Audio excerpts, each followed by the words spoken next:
classrooms and textbooks are no longer the basis or the necessary basis for most of what is going on in education today. We are fortunate that we have a variety of new instruments.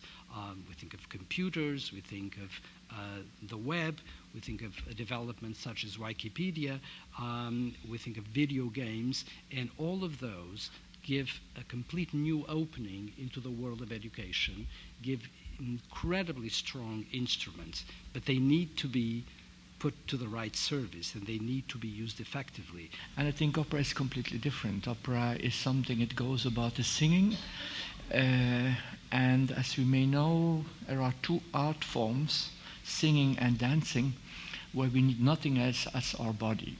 And it's about that I would like to talk in New York when I'm here for making opera. My interest is really the forces in children that destroy creativity. Violence in particular, and violence that's generated by systems that we create as adults. And what we can do as adults to reverse the harm that we are actively doing to destroy a child's natural creative talents.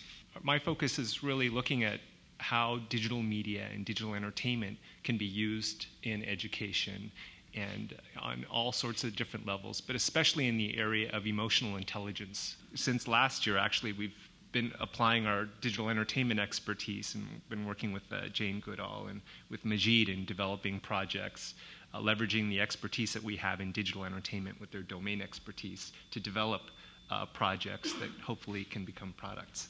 Dealing with children and making toys, I'm the one that probably thinks like a 7-year-old most of the day, and I think as we discuss a lot of these issues, we have to remember that we were once children too, and how quickly we forget what it was like to be a child.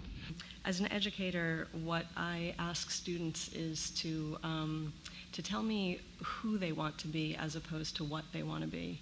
And I think that evokes a lot of more creative work from them, and it lets me direct their work in a more creative fashion.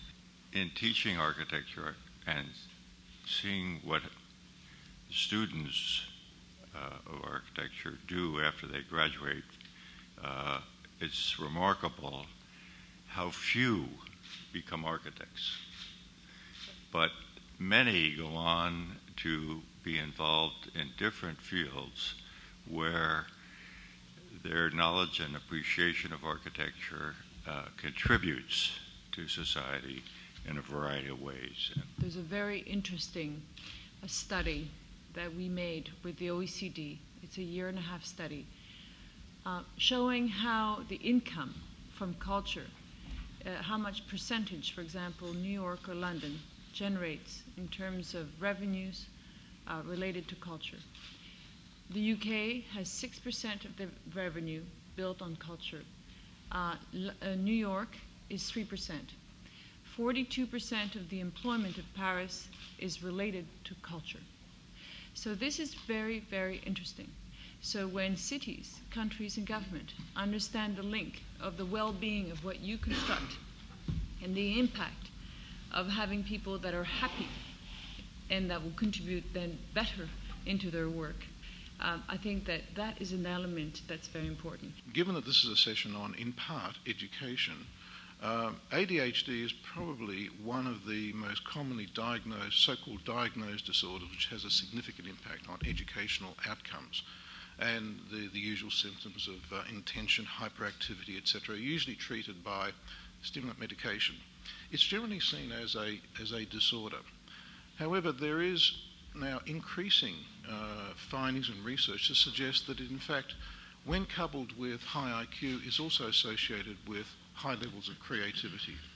Today, Fulbright is at its highest level in history.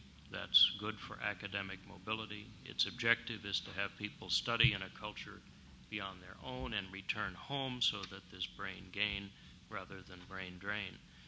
The Scholar Rescue Fund, Louise, in the year between these summits has added about $15 more $1 million to its endowment to have a permanent source of funds that a scholar anywhere in the world threatened from any source can find safe haven and safety. Brains need safety.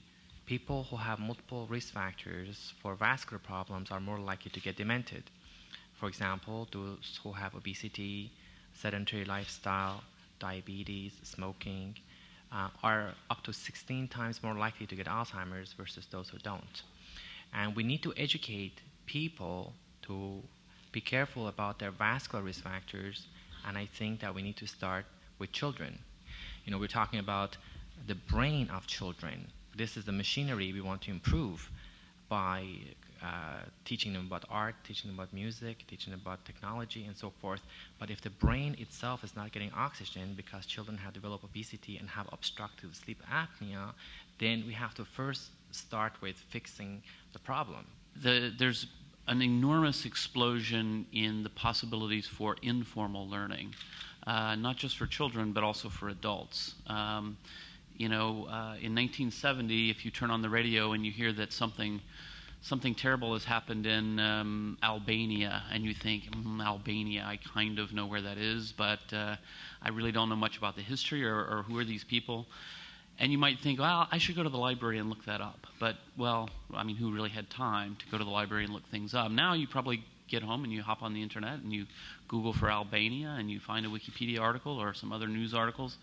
And you can just sort of informally learn about things like that. When I was a medical student in the 60s, I learned, as everybody did then, that the brain, the mammalian brain, the human brain, is an immutable object, that it's all the neurons it's ever going to contain are there at birth. All we do is lose them during life. Everything's genetically determined and can't be altered. It can never be repaired if it's damaged. No new neurons are made.